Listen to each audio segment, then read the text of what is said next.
Good morning, students. Today we will continue our first chapter of geography, class 9th, French Revolution. हमने अपना chapter French revolution start किया था. कल हमने कुछ क्वेश्चन डिस्कस किए थे भी फ्रेंच रेवोल्यूशन के बारे में, भी फ्रांस में कौन राजा बना था, कब बना था और उसका खजाना क्यों खाली था. तो ये कुछ क्वेश्चंस थे, हमने कल इसमें डिस्कस किए थे. आज हम आगे अपना चैप्टर को कंटिन्यू करते हैं. Let's start. अब जो हमारा सेकंड टॉपिक आता है, जो फ्रेंच सोसाइटी थी, हमने पढ़ा था फ्रेंच सोसाइटी कितनी उसमें डिवाइडेड थी सेक्शन में, तीन सेक्शन में डिवाइडेड थी, first, second and third state. ठीक है. तो उसमें क्या थे, फर्स्ट और सेकंड क्या थे हमारे. फर्स्ट स्टेट कौन सी थी हमारी, क्लर्जी की, जिसमें पोप चर्च वगैरह जो आते थे. और सेकंड क्या थी, नोबेलिटी, जिसमें रूलर्स जैसे रॉयल फैमिलीज थे, किंग्स वगैरह. और थर्ड स्टेट में क्या थे हमारे, कॉमन पीपल, जैसे पीजेंट्स थे, लैंडलेस और लेबर थे, मर्चेंट्स, ट्रेडर्स, जो एजुकेटेड पीपल थे, वो किस में आते थे हमारे थर्ड स्टेट में. अब 18th सेंचुरी में एक नया सेक्शन भी उदय होता है, किसमें, थर्ड स्टेट में, ग्रोइंग मिडिल क्लास. ठीक है. यानी मिडिल क्लास, एक नया वर्ग का उदय होता है, किसमें, थर्ड स्टेट में. किस टाइम, कौन से टाइम पीरियड के दौरान, 18th सेंचुरी में. ठीक है. 18th सेंचुरी में एक नया सेक्शन का भी राइज होता है. कौन सा है, ग्रोइंग मिडिल क्लास फैमिली, जैसे middle class from third state. जो मिडिल क्लास है, जो ये मिडिल क्लास थी, इसमें क्या, जो थर्ड स्टेट से बिलोंग करते थे, इसमें लोग के जो थे, इसमें ट्रेडर्स, मर्चेंट्स और एजुकेटेड पीपल थे, जैसे स्कूल टीचर्स थे, प्रोफेसर वगैरह थे. ये सब क्या थे. और ये लोग क्या है, इन्होंने अपने आप को क्या है, मजबूत कर लिया था, बहुत धनी हो गए थे, संपन्न हो गए थे, रिच बन गए थे. ये किसके थ्रू भी, इन्होंने क्या है, अपने ट्रेड्स के थ्रू अपने आप को क्या है, रिच किया था भी. ये जो समुद्री व्यापार था, वहाँ से क्या है, जो रेशम का कपड़ा और ये सूती कपड़ा, इनको वो लेके आते थे, एक्सपोर्ट करते थे, इंपोर्ट करते थे, इस तरह से. और जो रेशमी कपड़ा था, जो भी क्या है, जो एक्सपोर्ट किया जाता था, और या फिर नहीं तो क्या है, जो फर्स्ट और सेकंड स्टेट के पीपल थे, उनके द्वारा खरीद लिया जाता था. तो इस वजह से क्या है, ये लोग क्या है, बहुत धनी हो गए थे. कौन सी सेक्शन के, मिडिल क्लास थे ये. और किससे बिलोंग करते थे, थर्ड स्टेट से बिलोंग करते थे. तो इसमें जो एजुकेटेड थे, और ये क्या थे, शिक्षित हो चुके थे. अब शिक्षित हो चुके थे तो इनको क्या है, ये बहुत सारे क्या है, फिलोसफर्स थे, जिनसे क्या है, ये इंस्पायर्ड हुए. कुछ फिलोसफर्स थे. फिलोसफर कौन से थे, जॉन लॉक, रूसो वगैरह, जो क्या थे, फिलोसफर थे, जिनसे क्या है, जो थर्ड स्टेट थी, वो इंस्पायर थे. क्योंकि जो अब वो क्या है, जो थर्ड स्टेट वाले क्या हो चुके थे, एजुकेटेड हो चुके थे. अब उन्हें इस चीज़ का पता चल चुका था कि भी उनका किस तरह से शोषण किया जा रहा है, और जो क्या है, और किसके थ्रू, जो फिलोसफर थे, उनके आइडियाज़ के द्वारा क्या है, उन्हें इस चीज़ का पता चल गया था भी किस तरह से इस चीज़ को ख़त्म किया जाए, और इस चीज़ का, और इसको बढ़ावा दिया जाए. जो कुछ फिलोसफर थे, John Locke, Rousseau. John Locke की है ट्रू टेरिटाइज ऑफ गवर्नमेंट. इनकी किसकी बुक है, ये जॉन लॉक की बुक है. इसमें उसने क्या आइडिया दिया है, जो क्या है, जॉन लॉक की जो बुक है, टू टेरिटाइज ऑफ गवर्नमेंट, इसमें क्या है, जो किस पर बेस्ड है, क्या आइडिया है इसका, society based on freedom and equal laws and opportunity for all. भी जो इनके जो फिलोसफर्स थे, इनके क्या आइडियाज थे, इनका आइडिया था society based on freedom and equal laws and opportunity for all. भी जो सोसाइटी है, वो किस पर बेस होनी चाहिए, फ्रीडम पर और इक्वल लॉ पर. यानी सभी को स्वतंत्रता मिलनी चाहिए, और सभी के लिए कानून क्या होने चाहिए, समान होने चाहिए. एंड अपॉर्चुनिटी फॉर ऑल, और सभी के लिए क्या है, समान अवसर आने चाहिए. यानी जो सभी के लिए क्या है, अवसर समान हो, यानी किसी प्रकार का भी भेदभाव नहीं. ये किसके है, फिलोसफर जॉन लॉक की बुक है, जो टू टेरिटरीज ऑफ गवर्नमेंट. तो ये किसके आइडियाज थे, ये फिलोसफर के आइडियाज थे, जिससे क्या है, जो मिडिल क्लास है, वो इंस्पायर हुई. और उन्होंने इसके अलावा द स्पिरिट ऑफ लॉज, एक और जैसे बहुत सारे फिलोसफर आए हैं, उसमें मॉन्टेस्क्यू है, उसकी बुक है द स्पिरिट ऑफ लॉज. तो इसमें क्या है, जो ये बुक है किस पर बेस्ड है, division of power with in the government. Between legislative, executive and judiciary. भी जो इनकी जो बुक है द स्पिरिट ऑफ लॉ, किसकी बुक है ये? मॉन्टेस्क्यू की, मॉन्टेस्क्यू की बुक है। इसकी जो ये बुक है इसने क्या है जो गवर्नमेंट है उसको किस तरह से क्या है, उसकी पावर को किस तरह से डिवीजन उसकी पावर का किया है, और किस किस के बीच में है? Legislative, executive and judiciary. जो क्या है हमारे जो किस पर बेस हुई? डेमोक्रेटिक पर, डेमोक्रेसी पे, जो अब क्या है हमारे जो ज़्यादातर कंट्रीज के द्वारा क्या है अपनाई गई है। तो ये इसमें क्या है, जो गवर्नमेंट है, गवर्नमेंट की पावर किन किन किसके बीच में बटी हुई होनी चाहिए? Legislative, executive and judiciary. तो अब यहाँ पे ये क्वेश्चन बनता है कि भी कौन सी सेंचुरी में थर्ड स्टेट में कौन से सेक्शन का उदय हुआ? किसका? मिडिल क्लास का। और कौन कौन से फिलोसफर थे? फिलोसफर कौन कौन से थे? जॉन लॉक, रूसो वगैरह। जॉन लॉक की बुक कौन सी बुक थी? Two territories of government. और इसके अलावा क्या है, मॉन्टेस्क्यू की क्या थी, उनके आइडियाज क्या थे, फिलोसफर के आइडियाज क्या थे। यहाँ से हमारे क्या है क्वेश्चन निकल के आते हैं। जैसे क्या है भी क्वेश्चन है, जैसे हु वाज रूसो, रूसो कौन था? रूसो एक फिलोसफर था जिसकी बुक थी द सोशल कॉन्ट्रैक्ट। और इसके अलावा क्या है भी कौन कौन से, what were the views of John lock in inspire the people of French revolution. भी जो जॉन लॉक की क्या क्या व्यूज थे जिससे क्या है लोग इंस्पायर हुए, किससे? फ्रेंच रेवोल्यूशन से करने के लिए। कि क्या थे उनके सब? Society based on the freedom and equal laws and opportunity for all. तो इस तरह से क्या हमारे क्वेश्चन बन रहे हैं, इनको आप साथ के साथ क्या है अपनी नोटबुक में आप लिख के चलेंगे और याद करेंगे। इसके अलावा क्या है जो अब हमारी आती है, ये तो था मिडिल क्लास का भी, किस तरह से मिडिल क्लास का राइज हुआ, कब हुआ, और उसने किस से वो इंस्पायर हुए थे। जो यहाँ पर क्या है, ये कुछ फिलोसफर हैं, उनके आइडियाज से इंस्पायर हुए वो, और इसलिए उन्होंने जो ये मॉन्टेस्क्यू की बुक है द स्पिरिट ऑफ लॉज, तो इसकी जो क्या है इन किस पर बेस्ड है? ये डिवीजन ऑफ पावर गवर्नमेंट पे between legislative, executive and judiciary. और जो इसके अलावा जो यूएसए है, जो यूएसए यानी अमेरिका, जो किससे आज़ाद हुआ था? ब्रिटेन से। तो उसने इस क्या है इस सिस्टम को अपनाया था, और इससे जो इस सिस्टम से क्या है जो फ्रांस के थिंकर्स थे जो थे वो क्या है इस चीज़ से इंस्पायर हुए, और इसके कारण उन्होंने क्या है फ्रेंच रेवोल्यूशन में भी पार्ट लिया। अब हमारा नेक्स्ट टॉपिक है आउटब्रेक ऑफ द रेवोल्यूशन। भी किस तरह से रेवोल्यूशन का उदय होता है, रेवोल्यूशन की शुरुआत होती है, क्रांति की शुरुआत होती है। जो लुई 16 था, लुई 16 के खिलाफ क्या है जो सोसाइटी है, फ्रेंच सोसाइटी है, वो क्यों लुई 16 के खिलाफ हो गई थी? क्यों हो गई थी भी? उसने क्या है बहुत ज़्यादा टैक्सेस बढ़ा दिए थे, यानी बहुत ज़्यादा टैक्स अपने खजाने को भरने के लिए, क्योंकि उसका खजाना खाली था, और उसका वो अपने खजाने को भरने के लिए उसने क्या है टैक्सेस बढ़ाए। और टैक्सेस सिर्फ कौन पे करता था? थर्ड स्टेट पे करती थी। तो अब वो जो टैक्सेस थे, जो एक भाई फ्रेंड्स उसमें गवर्नमेंट में एक स्टेट जर्नल है, ठीक है, स्टेट जर्नल है, जिसका भी जो खाली राजा के पास पावर नहीं है कि वो अपनी मर्जी से क्या है टैक्सेस को लगा सके, बढ़ा सके। इसके लिए उसको क्या है परमिशन लेनी पड़ती है। किसकी परमिशन लेनी पड़ती है? स्टेट जर्नल की, ठीक है, स्टेट जर्नल। तो इस जो उसका जो राजा का जो भी प्रपोजल होता है वो क्या है स्टेट जर्नल के सामने रखता है, और उसके जब स्टेट जर्नल उसको पास कर देती है तभी क्या है उसको उस चीज़ को प्रपोजल को स्वीकार किया, जब स्टेट जर्नल के द्वारा क्या है स्वीकार कर लिया जाता है तभी राजा कुछ कर सकता है। तो जो टैक्सेस थे वो प्रपोजल था, राजा का क्या प्रपोजल था? न्यू टैक्सेस के लिए।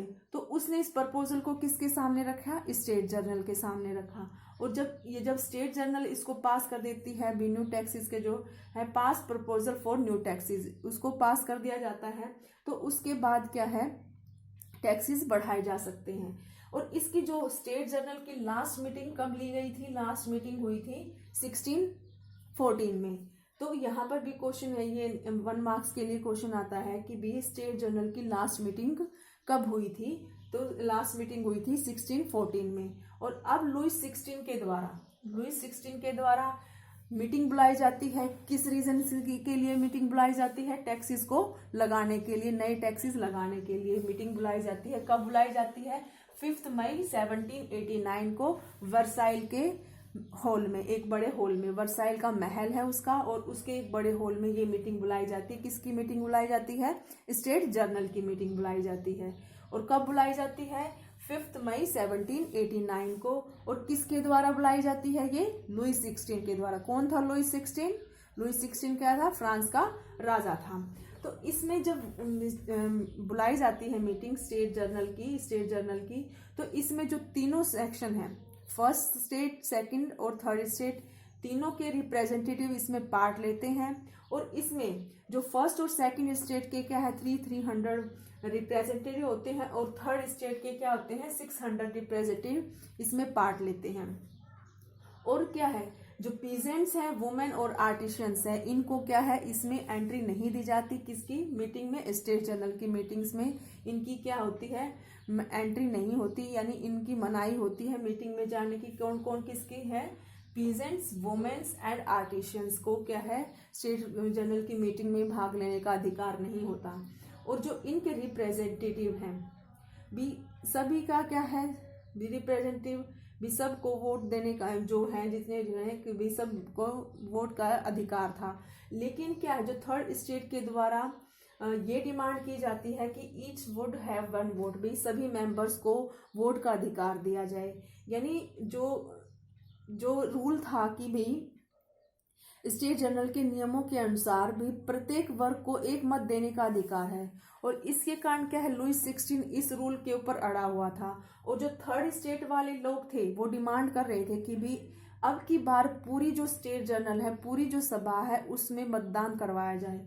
तो इसके लिए क्या है, जो किंग लुई 16 है वो थर्ड स्टेट के प्रपोजल को क्या कर देता है? रिजेक्टेड कर देता है। King rejected this proposal. तो इसका क्या रिजल्ट निकलता है? The third state walked out of assembly. और जो थर्ड स्टेट है वो क्या है, असेंबली से क्या है वॉक आउट कर जाती है, यानी वो असेंबली की मीटिंग को छोड़कर चली जाती है। कौन चली जाती है? थर्ड स्टेट के मेंबर चले जाते हैं। जो किंग के द्वारा क्या है उनके प्रपोजल को क्या कर दिया जाता है? रिजेक्ट कर दिया जाता है।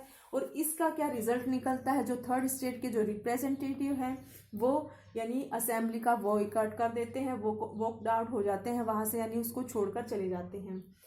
अब उसके बाद आता है वो लोग, जब थर्ड स्टेट के जो रिप्रेजेंटेटिव हैं 20 जून को टेनिस कोर्ट, वर्साइल के टेनिस कोर्ट में इकट्ठे होते हैं। और वहां पर नेशनल असेंबली, अपनी नेशनल असेंबली बनाते हैं। और उस नेशनल असेंबली में क्या करते हैं, वो क्या डिसीजन लेते हैं? किस चीज का? ड्राफ्टेड ए कॉन्स्टिट्यूशन, यानी एक कॉन्स्टिट्यूशन बनाने का डिसीजन लेते हैं। किसके द्वारा डिसीजन लिया जाता है?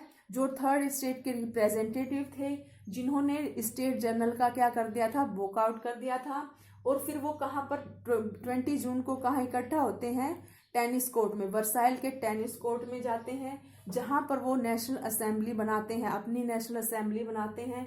और उसमें क्या डिसीजन लेते हैं? ड्राफ्टेड एक कॉन्स्टिट्यूशन बनाने का क्या है डिसीजन लिया जाता है।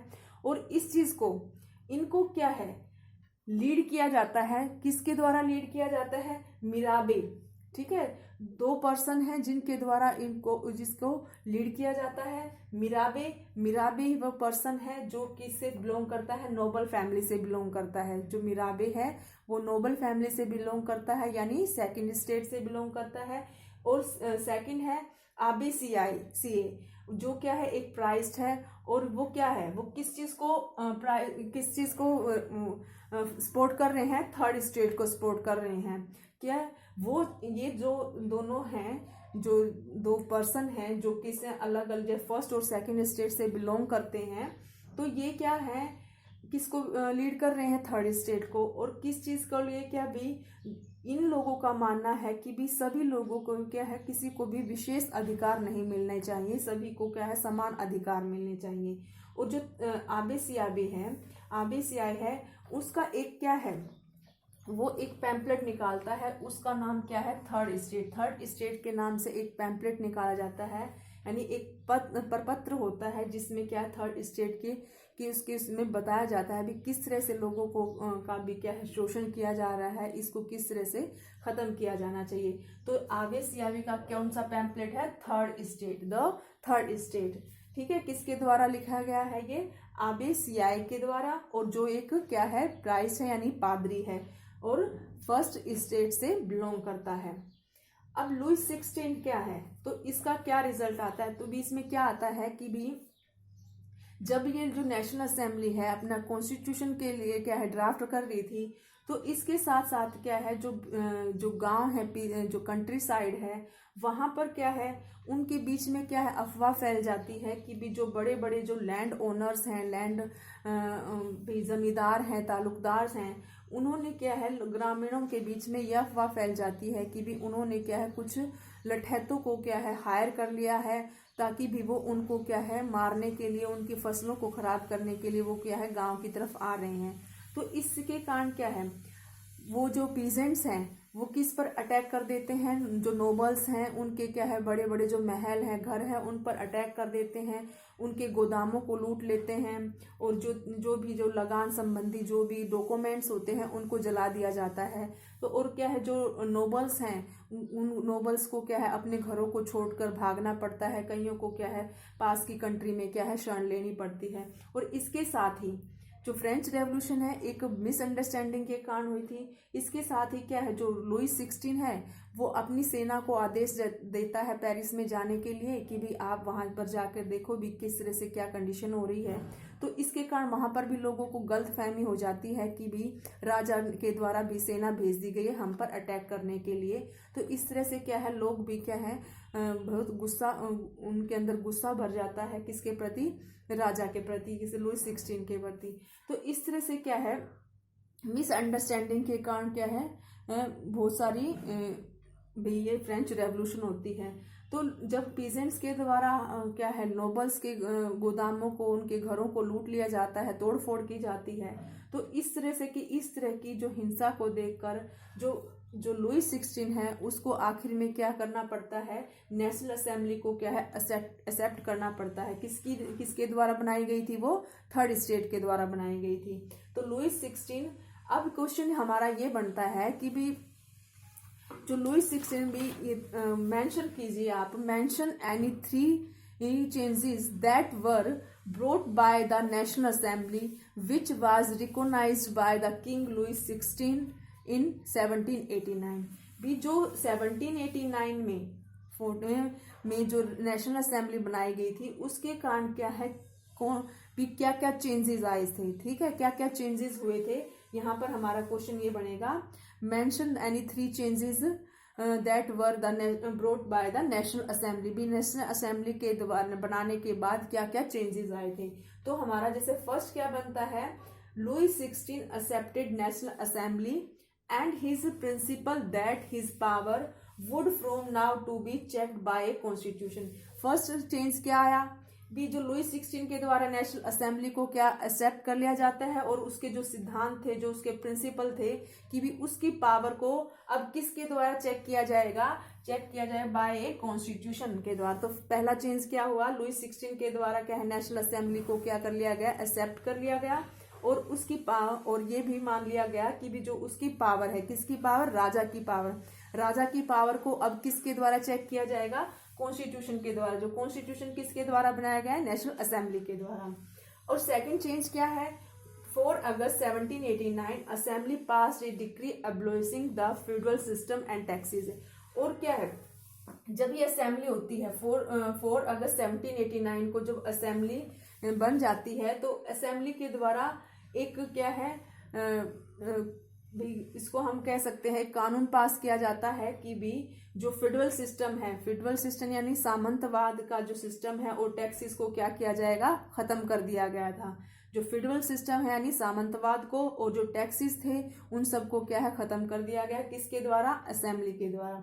और थर्ड चेंज क्या आता है इसमें, members of the clergy too were forced to give up their privileges, tithes were abolished and lands owned by the church were confiscated। जो क्या है, जो मेंबर्स, अब थर्ड चेंज क्या है हमारा, फर्स्ट चेंज क्या था, राजा की पावर को क्या कर दिया गया, लिमिट कर दिया गया, किसके द्वारा चेक की जाएगी, कॉन्स्टिट्यूशन के द्वारा। और सेकंड क्या था, फेडरल सिस्टम को क्या कर दिया गया, फेडरल सिस्टम और टैक्सेस को क्या कर दिया गया, खत्म कर दिया गया। और इसमें थर्ड क्या है, थर्ड चेंज क्या था, जो मेंबर्स थे क्लर्जी के, जो मेंबर्स थे उनको क्या है अपने जो प्रिविलेजेस थे, उनको जो विशेष अधिकार मिले हुए थे उनको छोड़ने के लिए मजबूर किया गया। और टाइट्स जो हमने कल पढ़ा था, क्या था टाइट, कोई बताएगा टाइट क्या था? टाइट्स या एक टैक्स था, वो जो किसके द्वारा लिया जाता था, चर्च के द्वारा लिया जाता था। टाइट यानी एक रिलीजियस टैक्स था जो चर्च के द्वारा किससे लिया जाता था, पीजेंट यानी थर्ड स्टेट से। तो उसको भी क्या कर दिया गया, टाइट्स वर अब्लोइज्ड, उसको भी खत्म कर दिया गया। And lands owned by the church were confiscated, और जो लैंड थी किसकी, जो चर्च के पास जो लैंड थी, जमीन थी, उसको क्या कर लिया गया, जब्त कर लिया गया, किसके द्वारा, नेशनल असेंबली के द्वारा। तो नेशनल असेंबली बनने के बाद क्या क्या चेंजेस आए थे, हमारा क्वेश्चन ये है कि भी हाँ नेशनल असेंबली के बनने के बाद क्या क्या चेंजेस आए, या नेशनल असेंबली के द्वारा क्या क्या चेंजेस लाए गए। तो ये हमारे 2-3 चेंजेस हैं जिसको हम अपने क्वेश्चन के उसमें यानी आंसर, ये हमारा आंसर बनता है। तो इसमें इस तरह से हमने यहाँ तक अपने इसको डिस्कस किया। तो स्टूडेंट्स यहाँ तक अपने क्वेश्चंस को आप फाइंड आउट करेंगे और अपनी नोटबुक में लिखेंगे।